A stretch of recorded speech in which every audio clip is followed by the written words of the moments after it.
দুই একটা খারাপ মেয়েদের জন্য সব মেয়েদের খারাপ ভাবাটা ঠিক না। আমারই মা, হয়তো কারোর বোন, হয়তো কারোর মেয়ে, আমারই বোন, হয়তো কারোর ঘরের বউ। তো সমাজে এখন হয়তো দু একটা মেয়ে তাদের স্বামীরা তাদের বাড়িতে রেখে যাচ্ছে বিদেশে উপার্জনের জন্য, তাদের সুখে রাখার জন্য, তাদের ভালো রাখার জন্য, অথচ তারা বাড়ি থেকে পরকীয়ায় লিপ্ত হচ্ছে। আসলে এগুলো ঠিক না।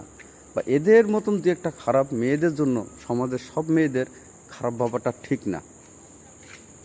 তো আজকে আমার বাড়িটা সুন্দর থাকে, আমার বাড়িটা গোছানি থাকে, আমার বাড়িটা পরিষ্কার পরিচ্ছন্ন থাকে, আমাকে দুটো ভাত রেঁধে দিচ্ছে, কে দেয়? সেই তো মেয়েই দেয়। তো হয়তো আমার ঘরের বউ দেয়, নাইলে আমার বোন দেয়, নাইলে আমার মা দেয়, তারও তো মেয়ে। তো সমাজে দু একটা খারাপ মেয়ের জন্য সব মেয়েদের খারাপ ভাবাটা ঠিক না। মেয়েদের প্রতি সম্মান দিতে হবে, মেয়েদের প্রতি ভালোবাসা দিতে হবে। আর যেসব মানুষ বা যেসব মেয়েরা তাদের স্বামীরা যখন বিদেশে যায় বা বাইরে যায় কাজকর্মের জন্য, তাদের ভালো রাখার জন্য, তাদের সুখে রাখার জন্য, সেসব মা বোনদের উদ্দেশ্য করে বলবো, আপনারা অন্তত এই পরকীয়া বা এই খারাপ কাজের সঙ্গে লিপ্ত হবেন না।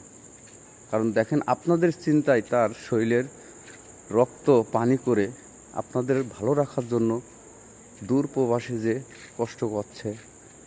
তো আজ আপনারা যদি তাদের সঙ্গে এইভাবে বেইমানি করেন, আজ তাদের মন মানসিকতা কোথায় যে দাঁড়ায়, বা তারা মেয়েদের প্রতি তাদের কোন ধরনের একটা চিন্তা ভাবনা এসে দাঁড় করায়।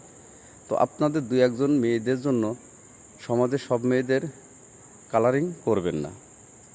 সবাই ভালো থাকবেন, সুস্থ থাকবেন। আল্লাহ হাফেজ।